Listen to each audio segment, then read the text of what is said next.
درنو اوریدونکو ستړي مشئ د پوهاوي د پودکاسټونو د لړۍ په نننۍ خپرونه کې د پوهنتون له استاد پوهنوال اسدالله وحیدي سره د لیکوالۍ لار په نوم د هغه پر تازه چاپ شوي کتاب خبرې کوو. سلامونه او درنښت استاد محترم، وخت مو په خیر. په پیل کې درته د لیکوالۍ لار د چاپ مبارکي وایو. لومړی که د دغه کتاب پر محتوا عمومي راته وغږیږئ. بسم الله الرحمن الرحیم. ډیره مننه کور ودان. زه په پیل کې تاسو ته او ټولو اوریدونکو ته سلامونه او درناوی وړاندې کوم. د لیکوالۍ لار کتاب ټول په 10 څپرکو کې راټول شوی دی. تمرکز تر ډیره د لیکوالۍ د زده کړې پر عملي لارو چارو دی، په هغو تخنیکونو چې د لیکوالۍ له زده کوونکو سره مرسته کوي یا حتی له مبتدي لیکوالو سره مرسته کوي، په دې تمرکز شوی دی. تیوري یوازې تر هغه ځای پورې پکې تشریح شوی چې اړتیا لیدل کېږي، نو تر ډیره زیات پورې عملي لارې چارې ښودل شوي، یعنې ډېر تخنیکي او عملي مسایل پکې یاد شوي دي. لومړنی څپرکی د لیکوالۍ په اړه پر ځینې عمومي مسایلو راڅرخي. له ارزښتي مسایلو ورهاخوا په دې بحث کېږي چې لیکوالي فطري ده او که کسبي. ډېر وخت زموږ په ټولنه کې همدا وي، یو غلط تصور همدا دی چې لیکوالي ګواکې فطري ده، یو سړی باید په فطرت کې لیکوالي وي، له موره لیکوال وزیږي. په دې مسله بحث کېږي. البته فطرت یو مخ سړی له پام هم نشي غورځولی، خو په دې بحث کېږي چې اصلا په دې نړۍ کې چې موږ اوسېږو لیکوالي کسبي ده، زده کېږي او مشخص تخنیکونه دي. البته مینې او ځینې نور شیانو ته اړتیا شته چې وروسته به پرې خبرې وکړو. د دې ترڅنګ په دې بحث کېږي چې لیکوالي څنګه په یوه ټولنه کې په فرهنګ بدلیږي او له دې اړخه زموږ ټولنه په څه ډول یو حالت کې ده. د لیکوال او مخاطب پر اړیکو پکې بحث شوی، همدغسې د لیکوالۍ پر موخو بحث شوی، د لیکلو پر بهیر بحث شوی او د لیکلو 4 پړاوونه یا د لیکوالۍ د لیکنې د لیکلو 4 پړاوونه پکې تشریح شوي دي. په هر پړاو مقدماتي خبرې شوي او دې ته لاره پرانستل شوي چې بیا په راتلونکو څپرکو کې پرې په تفصیل بحث وشي. د کتاب دویم څپرکی چې دی د لیکوالۍ پر شکلي قالبونو راڅرخي، یا هغه چوکاټونه چې موږ معمول په هغو کې لیکوالي کوو، که هغه رسمي چوکاټونه دي که هغه غیر رسمي چوکاټونه دي. معمول مثلا مونوګراف او علمي مقالې، تزیس او ډیزرټیشن او دا مسایل موږ تاسو په رسمي چوکاټونو کې راولو. خاطرې، یادښتونه، ادبي لیک، ژوندلیک، ادبي راپورتاژ، ادبي ټوټه، لنډه کیسه او دې ته ورته نور هغه شکلي قالبونه چې په هغو کې موږ نثر لیکو، لیکوالي کوو، هغه معمول موږ په غیر رسمي چوکاټونو کې راولو، یعنې چې د رسمیاتو د مشخصو چوکاټونو تابع نه دي.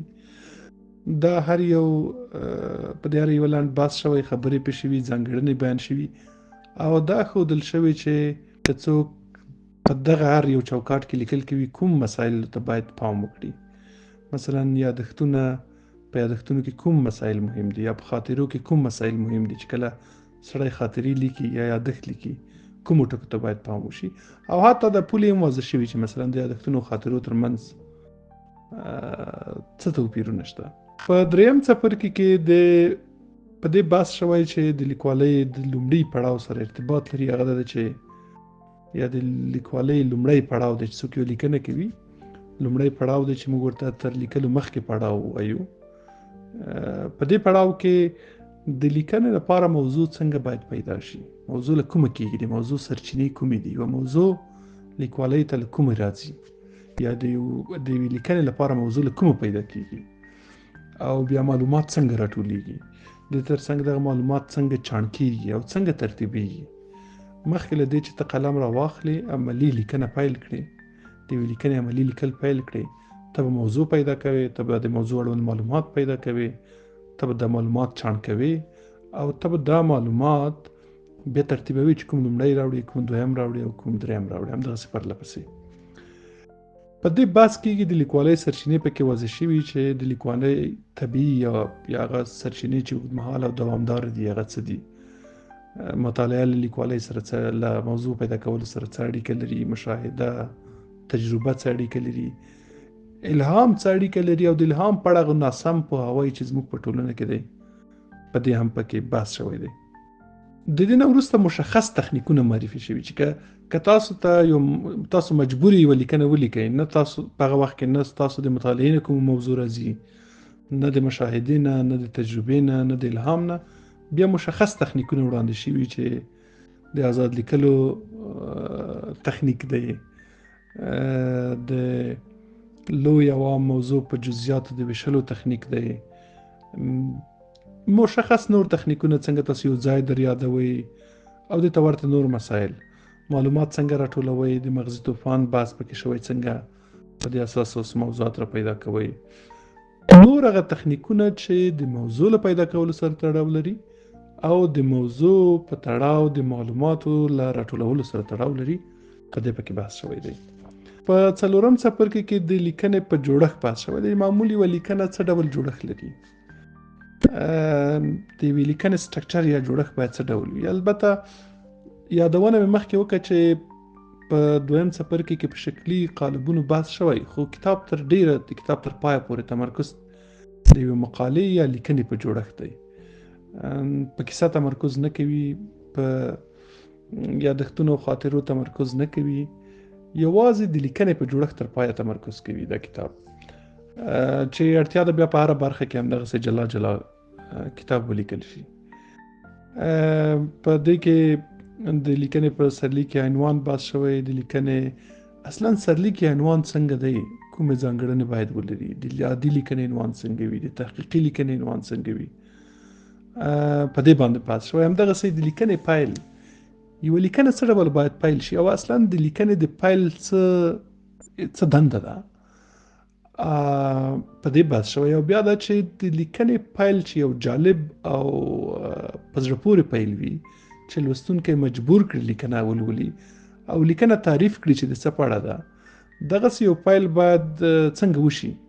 په دې برخه کې شاوخوا 10 تخنیکونه وړاندې شوي چې 10 ډوله پیلونه معرفي شوي چې تاسو که دغه 10 ډوله پیل وکړئ یا د دغه 10 ډولونو نه یو ډول تاسو د خپل لیکنې د پیل لپاره وکاروئ، تاسو کولی شئ چې جذاب پیل وکړئ او لوستونکی ستاسو پاتې لیکنه ولولي.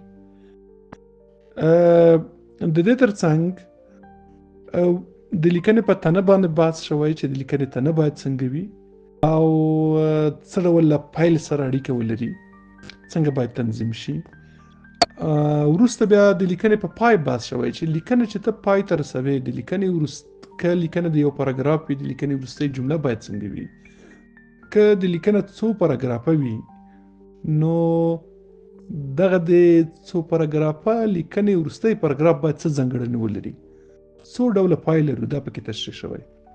پنځم څپرکي کې په تفصیل سره په پاراګراف باندې بحث شوی چې پاراګراف باید څه ځانګړنې ولري، پاراګراف اصلا څه دی، شکلي جوړښت څنګه دی، څه ځانګړنې باید ولري، اندازه یې څومره ده، د پاراګراف کې څو ډوله جملې دي، د پاراګراف د موضوع جمله څه ته وایي، محدودونکې جملې څه ته وایي، ملاتړې جملې څه ته وایي، څو ډوله دي، د پای جمله څه ته وایي، د پاراګراف موضوعي یووالی څه ډول دی، د پاراګراف انسجام څه ډول دی، د پاراګراف په ډولونو باندې بحث شوی، په پاراګراف کې څه ډول انسجام وساتئ، په دې په تفصیل بحث شوی دی.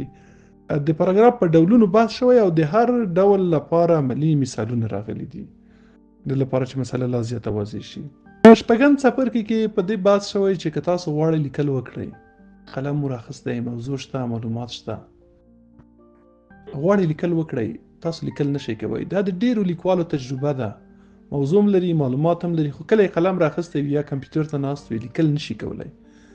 د دې ستونزې لامل څه دی او څنګه دا ستونزه حل کیږي، په دغو تخنیکونو باندې په تفصیل سره بحث شوی. په اووم څپرکي کې په دې بحث شوی چې هغه تخنیکونه، هغه لارې چارې معرفي شوي چې تاسو لوستونکی قانع کولی شئ. تاسو غواړئ یو هدف لرئ په لیکنه کې، دا غواړئ لوستونکو ته یې ورسوئ، لوستونکی قانع کړئ، لوستونکی ستاسو خبره در سره ومني، یا یو مسله واضح کړئ، توضیح کړئ، تشریح کړئ. کوم تخنیکونه باید وکاروئ، کوم کارونه باید وکړئ. په اووم څپرکي کې په دې په تفصیل بحث شوی چې څنګه تاسو د دې لپاره څه کولی شئ، څه ډول دلایل ولیکئ، مثالونه راوړئ، ورته والی بیان کړئ، توپیرونه بیان کړئ، لاملونه او پایلې راوړئ، توصیف راوړئ، لایني توصیف کار واخلئ، له ذهني توصیف کار واخلئ. همداسې دې ته ورته نور مسایل راوړئ تر څو لوستونکی تاسو سره قانع شي. په دې په تفصیل بحث شوی. په اتم څپرکي کې د لیکنې په ژبه بحث شوی چې د لیکنې ژبه باید څه ډول وي. څه ډول یوه لیکنه معیاري ژبه ولري، څه ډول یوه لیکنه داسې ژبه ولري چې لوستونکي ورسره آرام وي، تکلیف نه وي، په مینه یې ولولي، او لوستونکي نه یوازې دا چې مفهوم واخلي بلکې د لیکنې له ژبې هم خوند واخلي، په مینه یې ولولي. معمول د دې لپاره څه کول پکار دي، کوم تخنیکونه، کوم کارونه موږ باید وکړو، او له کومو کارونو ډډه وکړو چې هغه زموږ ژبه سختوي، پیچلې کوي، بې خونده کوي او د موضوع یا د مفهوم په انتقال کې خنډ او ځنډ رامنځته کوي. په تفصیل سره په دې باندې بحث شوی. دا له کلمو نیولې تر جملو، دغه راز تر ترکیبونو، تر فعلونو، تر د ټولو مسایلو پکې یاد شوي دي چې په دغه برخو کې کوم کارونه باید وشي او له کوم کارونه باید ډډه وشي. نهم څپرکی په دې بحث کوي چې تاسو یوه لیکنه تکمیل کړه، څنګه بیا کتنه ورته وکړئ چې دا د لیکوالۍ په کله تاسو یوه لیکنه لیکئ د هغو دریم پړاو دی. بیا کتنه څنګه کیږي، بیا کتنه له ایډیټ سره څه توپیر لري او څنګه کیږي، له موضوعي اړخه څنګه بیا کتنه کیږي، د جوړښت له اړخه څنګه بیا کتنه کیږي، په دې بحث شوی دی. او هغه تخنیکونه بیان شوي چې تاسو د هغو پر اساس کولی شئ یوه ښه بیا کتنه وکړئ. په لسم څپرکي یا وروستي څپرکي کې په ایډیټ بحث کیږي، په ایډیټ یا ژبني سمون باندې بحث کیږي. ایډیټ یا ژبنی سمون څه دی، څنګه کیږي، څه ډول باید وشي، په کوم وخت کې وشي، څو ډوله ایډیټ کیدلی شي، په څو مرحلو کې ایډیټ کیدلی شي، د ایډیټ پر مهال انسان له رواني اړخه باید په څه حالت کې وي. په دې مسایلو په تفصیل سره بحث شوی دی. له دې کبله چې کتاب تدریسي کتاب دی، ما هڅه کړې چې نه یوازې مخاطبین وي، محصلین وي، بلکې عام لوستونکي هم وي. خو د محصلینو لپاره د هر فصل یا د هر څپرکي په پای کې پوښتنې او بیا د کتاب په پای کې د پوښتنو د ځوابونو کلي هم شته. کتاب په ټوله کې محتوا یې دغه ده چې په لسو څپرکو کې پر دغه محتوا راڅرخي. ډېره مننه استاده. د دغه کتاب چاپ ته مو ولې زړه ښه کړ؟ کومه اړتیا مو تر سترګو شوه چې د لیکوالۍ په اړه داسې یو اثر ولیکئ؟ 2012 کال و چې ما په کابل پوهنتون کې د لیکوالۍ تدریس پیل کړ. زه نوی هلته استاد شوی وم، خو یوه ستونزه چې هماغه لومړی ورسره مخ وم هغه دا وه چې د لیکوالۍ په برخه کې د یو لارښود نشتوالی و. په پښتو ژبه کې هیڅ داسې یو کتاب نه و چې سړی دې ووایي چې دا د لیکوالۍ یو لارښود دی. حتی زه دا ویلی شم سړی دا هم نشي ویلی چې د لیکوالۍ یو نیمګړی لارښود په پښتو کې وله بده مرغه هیڅ دغه شی نه و.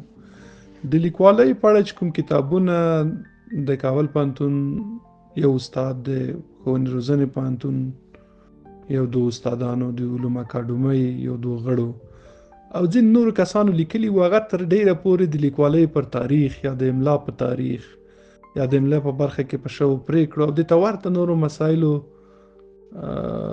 ځینې خبرې وې چې هغه ډېرې کارنده نه وې. یوه شدیده اړتیا وه، زه له دې ستونزې سره مخ وم. ما له همغه پیله هڅه کوله چې زه خپلو زده کوونکو ته د لیکوالۍ یو لارښود، یو معیاري لارښود ولرم. هڅه مې وکړه چې په لومړیو کلونو کې دا ستونزه د ژباړې له لارې تر یوه اندازې پورې بشپړه کړم. د ځینو بهرنیو لیکوالو اثار مې پیدا کړل، ځینې برخې مې ترې راوژباړلې او د محصلینو دا ستونزه مې څه ناڅه حل کړې وه. خو زړه مې هغسې اوبه نه پیڅکلې چې یو ښه لارښود وي. په وروستیو کلونو کې بیا د لیکوالۍ په برخه کې ځینې نورو کسانو هم کتابونه ولیکل چې یو دوه کتابه یې چې په تېرو 2-3 کلونو کې چاپ شوي نسبتاً ښه دي. د لیکوالۍ په اړه څه ناڅه خبرې لري، څه ناڅه عملي او تخنیکي خبرې لري، خو بیا هم هغه څه چې ما غوښتل هغسې نه وو. نو دا اړتیا مې احساسوله او همدې اړتیا ته په کتو سره ما هڅه کوله داسې یو کتاب ولیکم چې هم زده کوونکو ته یو لارښود وي او هم عام هغه کسان چې غواړي لیکوالي زده کړي هغو ته یو لارښود وي. زما د 12 کلونو 14 کلونو د تدریس تجربه په دې برخه کې د لسګونو کتابونو لارښودو کتابونو مطالعه او د ترڅنګ د ګڼو مقالو او نورو مطالعاتو نتیجه هم دا ده چې راټول مې کړل او د یو کتاب په شکل مې خپاره کړل. ما هڅه کړې چې زه یو داسې اثر ولیکم چې متفاوت وي، عملي وي او د لیکوالۍ لارښود وي. لکه چې یادونه مې وکړه، ځینې کتابونه داسې دي د لیکوالۍ لارښود نوم دی خو د لیکوالۍ لارښوونه پکې نشته. زما هڅه دا وه چې واقعا د لیکوالۍ لارښود ولیکم. دغه کتاب مې ولیکه. زه دا کوم چې په دې کې د لیکوالۍ له لارښوونې پرته اضافي خبرې نشته. څومره لارښوونکی کتاب کېدلی شي یا څومره لارښود کېدلی شي، څومره د زده کوونکو او مینوالو اړتیا پوره کولی شي، دا به هغوی قضاوت وکړي. خو ما پوره هڅه کړې په دې هیله چې تر ډېره پورې یو کارنده اثر وي او زه د لوستونکو او مینوالو د هغوی فیډبک ته، د هغوی نظریات ته هم په تمه یم چې که څه ستونزې وي کې چې هغه پکې په راتلونکو چاپونو کې اصلاح کړو. نو دغسې وړتیا وه، همدې ته په کتو سره ما دا کتاب ولیکه. استاده، پخوا هم د لیکوالۍ اړوند یو شمېر اثار لیکل شوي او په دې برخه کې اوس مهال ځینې ژباړې هم لیدل کیږي. ستاسو په نظر د دغه کتاب توپیر به له هغو نورو کتابونو سره په څه کې وي؟ مننه. لکه چې ما مخکې یادونه وکړه په ستاسو تېرې پوښتنې ته په ځواب کې، د لیکوالۍ په اړه په پښتو کې کتابونه شته. د لیکوالۍ لارښود د ځینو نوم هم دا د لیکوالي، عملي لیکوالي، د لیکوالۍ لارښود، د لیکوالۍ فن، د لیکوالۍ هنر، دې ته ورته نور کتابونه شته. دغه کتابونه چې اوس هم زه تاسو سره خبرې کوم، زه ورته ګورم، دا زما د کتابونو المارۍ یوه خانه کې ایښي. دا ما ټول لوستي وو، مخکې مې هم لوستي وو او د هغه لپاره مې هم ولوستل، د دې کتاب لپاره. د دې یو کرکتنیز جاج مې اخیستی. اول خو متاسفانه دغه لویه برخه کتابونه، ټول نه یادوم، لویه برخه د دې د لیکوالۍ اړوند هیڅ دي نه، که څه هم نوم یې لیکوالي ده یا د لیکوالۍ لارښود دی، خو د لیکوالۍ په اړه پکې کوم مشخص او کارنده بحث نشته. ځینې د ادب تیوري کتابونه دي یا سړی ویلی شي چې د نثر د تیورۍ کتابونه دي، هغه هم د ډېر سطحي او ډېر سرسري کتابونه دي، خو نوم پرې د لیکوالۍ ایښودل شوی. مثلا لنډه کیسه یې پکې تشریح کړې. لنډه کیسه څه ته وایي، په هغه لنډه کیسې اساسات څه دي، د لنډه کیسې جوړښت څه ډول دی، په مختلفو مسایلو بحث شوی. یا مثلا بحث شوی چې ادبي لیک څه ته وایي، دا پکې تشریح شوی. د ادبي لیک په تاریخ خبرې شوي، د لنډې کیسې په تاریخچه خبرې شوي. اوس آیا د لنډې کیسې د تاریخچې تشریح د لیکوالۍ لارښود دی؟ یا مثلا د املا په تاریخ خبرې شوي، یا مثلا د لیک په تاریخ خبرې پکې شوي. آیا د لیک تاریخ، د املا تاریخ د لیکوالۍ لارښود کتاب دی؟ یا مثلا د پښتو املا په اړه کې خبرې شوي چې مثلا لومړی پښتو الفبا چا ایجاد کړی، یا مثلا د پیرو خان په املا خبرې شوي، د خټکو په املا پکې خبرې شوي، په مختلفو په تاریخي لحاظ د املا په ډولونو پکې خبرې شوي. آیا دا د لیکوالۍ لارښود دی؟ یا مثلا د پښتو املا په اړه د پښتو ټولنې پر پریکړو پکې خبرې شوي یا پریکړې راوړل شوي، یا د باړګلۍ کنفرانس پریکړې راوړل شوي. آیا دا د لیکوالۍ لارښود دی؟ نه، قطعا نه. چې تاسو د کتابونه ګورئ، متاسفانه ټول هم دغسې مسایلو ډک دي او اکثره یو د بل کاپي ده، یو د بل نه کاپي شوي، کاپي پیسټ دی. غټه ستونزه پکې دا ده. یو دوه دغسې کتابونه هم شته چې په دې وروستیو کې، یو پکې د پوهنتون د یو استاد کتاب دی چې د لیکوالۍ په اړه یې لیکلی، هغه خبرې لري د لیکوالۍ، د عملي لیکوالۍ. خو البته د هغه کتاب ستونزه ده چې ډېر سیستماتیک او منظم بحث نه دی کړی، خو په هر حال یو ډېر غنیمت کتاب دی هغه. او تر دې وړاندې یو بل کتاب هم د لیکوالۍ عملي لارښود شته چې هغه هم یوه برخه یې ډېرې ښې او کارنده خبرې لري. نو دغه ټول کتابونه چې ته راټول کړې، یوه برخه خو مې یادونه وکړه چې بیخي د لیکوالۍ کتابونه نه دي، یوازې عنوان یې د لیکوالۍ لارښود کتابونه نه دي، یوازې عنوان یې د لیکوالۍ لارښود دی. خو یوه برخه چې دي یا 2 یا 3 کتابه هغه کتابونه دي، کارنده دي، خو ټول نه، ځینې برخې یا ځینې ستونزې لري. نو زما کتاب له دوی سره دا توپیر لري چې اول خو د لیکوالۍ لارښود دی او هڅه مې کړې چې ډېر سیستماتیک او منظم مخته پکې لاړ شم، او په دې برخه کې د شته تشې د ډکولو هڅه مې کړې. بیا هم وایم چې قضاوت اوریدونکو ته پرېږدم، هغوی به قضاوت وکړي او هغوی ښه قضاوت کولی شي. کور ودان استاده، د لیکوالۍ لار د لیکلو پر وخت له کومو حالاتو سره مخ شوی؟ مطلب له تخنیکی، معلوماتي او یا نورو له اړخه څه ننګونې به خامخا وې یا که داسې څه نه وو؟ مننه. کور ودان دغه اثر چې ما لیکلو د تیوري په برخه کې ستونزه نه وه، ځکه چې نه یوازې زما خپله تدریسي تجربه وه، بلکې ډېر زیات اثار مې د دې کتاب د لیکلو لپاره کتلي وو، هغه داخلي او بهرني اثار. څه سره چې زه مخ وم، ډېره جدي ستونزه چې وه هغه د عملي مثالونه وه. ما باید په پښتو کې عملي مثالونه راوړي وای. مثلا ما پاراګرافونه تشریح کول، مثال ما تشریح کوله چې د پرتلې پاراګراف څه ته وایي، یا مثلا د لیکنې د پیل 10 ډولونه مې تشریح کول چې لیکنه څه ډول ښه پیلولی شو، او دغه 10 ډولونه مې چې تشریح کول، د دې لپاره باید ما عملي مثالونه راوړي وای. ستونزه دا وه چې په پښتو کې د دغسې مثالونو پیدا کول په پښتو لیکوالۍ کې ډېر سخت کار و. زه مجبور وم چې ځینې مثالونه خپله ولیکم، ځینې مثالونه د نورو لیکوالانو واخلم، یو څه تغییر پکې راولم. دا یوه ډېره جدي ستونزه وه. ما چې کله دا لیکله ما ته ښکاره کېدله چې زموږ لیکوالان، زموږ 9.9% لیکوالان چې کله لیکوالي کوي، دوی د لیکوالۍ له تخنیکي اړخونو سره بلد نه دي. دوی لیکنه کوي مګر د لیکنې په تخنیکي اړخونو باندې نه پوهیږي. مثلا په دې نه پوهیږي چې د لیکنې یو پیل باید څنګه وي. په دې پوهیږي چې باید جالب او جذاب وي، خو څنګه جالب او جذاب کېدلی شي، کوم تخنیکونه دي، په دغه تخنیکونه نه پوهېدل. نو ځکه په پښتو لیکوالۍ کې د دغسې مثالونو پیدا کول سخت کار و. زه له دې ستونزې سره مخ وم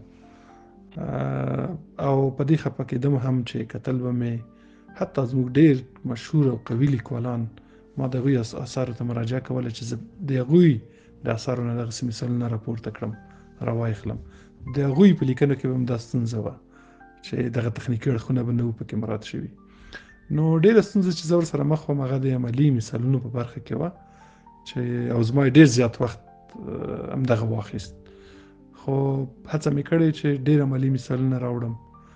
ځینې د نورو لیکوالانو او ځینې هم مجبور شویم چې خپله دغه مثالونه ولیکم. ډېره مننه استاد، خیر اوسئ.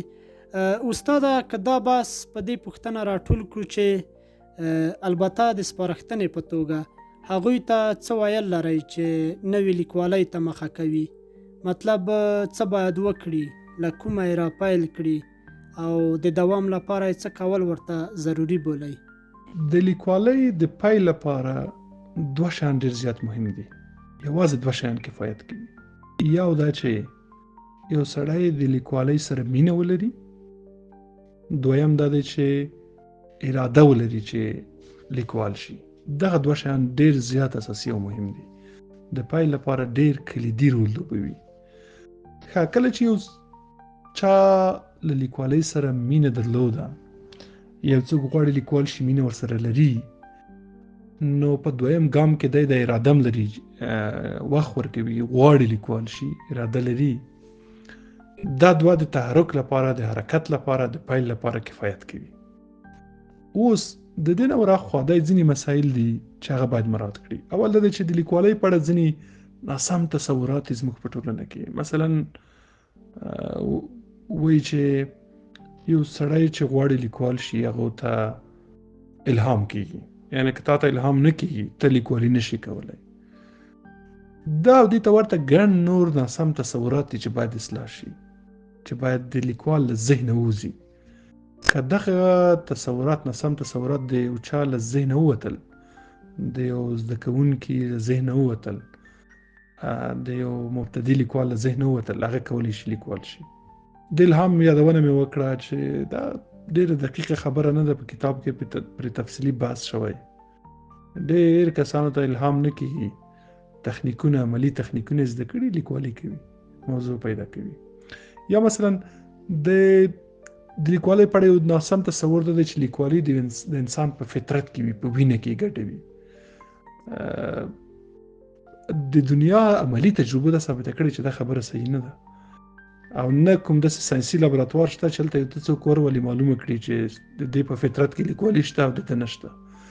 بلکې د دنیا په اکثریت پوهنتونونو کې د لیکوالۍ د زده کړې مرکزونه دي، خلک ورځي لیکوالي زده کوي او د زده کړې وروسته لیکوال کېږي. البته دا چې بیا ته په یو ښه لیکوال بدل شي، په یو مطرح لیکوال بدل شي، په هغو کې نور مسایل دخیل دي چې هغه موږ نه نفي کوو، نه ردوو. خو لیکوالي زده کېږي او داسې نه ده چې د چا په وینه کې باید لیکوالي وي، یا یو سړی له موره لیکوال زېږېږي، داسې نه ده. بلکې وروسته لیکوالي زده کېږي، عملي تخنیکونه دي. دغه تصور باید، دغه ناسم تصور چې دی دا باید اصلاح شي. د دې ترڅنګ د لیکوالۍ په اړه ګڼ نور ناسم تصورات هم شته. مثلا یو تصور دا دی چې سړی لیکل کوي، په لومړي ځل ډېر ښه لیکل کوي. هیڅ لیکوال، د نړۍ هیڅ لیکوال، مشهور لیکوال، د یادولو وړ لیکوال داسې نه دي کړي چې په لومړي ځل ډېر ښه لیکل کړي. په لومړنۍ لیکنو کې تېروتنې وي، ستونزې وي، او دا طبیعي چاره ده. خو د وخت په تېرېدو سره دا ستونزې حل کېږي. لیکوال هم هڅه کوي چې، زده کوونکی هڅه کوي چې خپلې دغه تېروتنې راکمې کړي ورو ورو او په یو مطرح لیکوال بدل شي.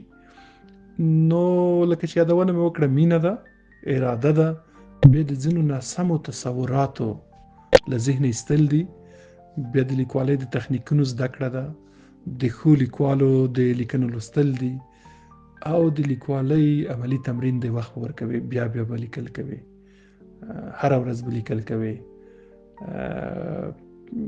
لیکل ته به وخت ورکوي، نه یوازې لیکلو ته به وخت ورکوي بلکې مطالعې ته به وخت ورکوي، د ښو لیکوالو د لیکنو مطالعې ته به وخت ورکوي. او بل لیکوال په ټولنه کې د چې کله ته غواړې لیکوال شي، حتی مسایلو ته لید دی، کتل دی، مشاهده دی، تجربه دی ډېره متفاوته وي. یو سړی کېدای شي مثلا عام سړی یو چېرته یو حادثه ویني، خفه شي، مثلا د خفګان وړ حادثه وي یا د خوشحالۍ وړ حادثه وي، خوشحاله شي. خو لیکوال چې دا ویني، که خفه کېږي، خوشحاله کېږي، د خفګان او خوشحالۍ ترمنځ خپلې لیکنې ته مواد راټولوي.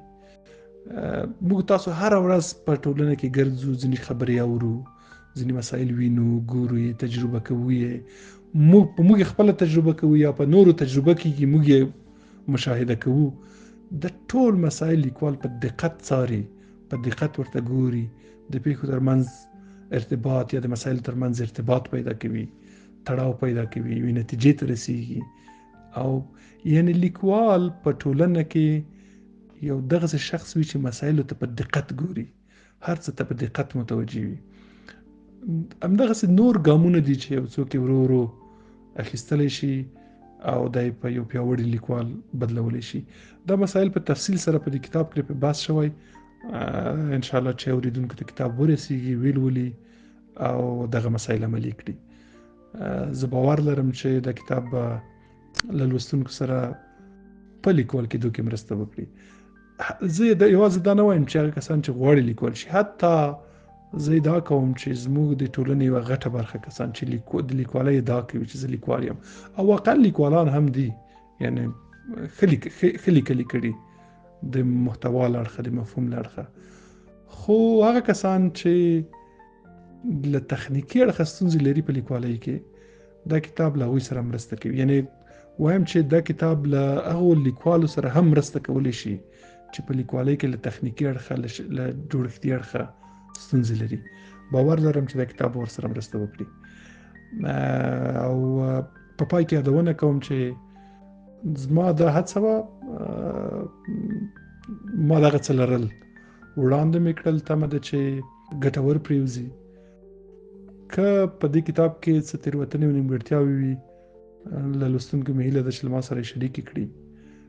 په راتلونکو چاپونو کې به ورته متوجه وو، په بیا کتنه کې به موږ مسایل سم کړو. او طبیعي ده هر انسان تېروتنه کوي. او له نورو هغو کسانو چې په لیکوالۍ کې د نظر څښتنان دي، له هغوی مې هیله ده چې په نورو برخو یې تمرکز وکړي. ما خو تر ډېره د مقالې یا لیکنې په اړه تمرکز کړی. یو څوک کېدای شي راشي همدغسې مثلا د خاطرو او یادښتونو په برخه کې په دې تمرکز وکړي، یو څوک کېدای شي راشي په نورو برخو کې تمرکز وکړي او دغه تشه ډکه کړي، چې په پښتو کې له بده مرغه دا تشه نه ده ډکه شوې او ډېره زیاته اړتیا ورته لیدل کېږي. ډېره مننه، تاسو په خدای سپارم.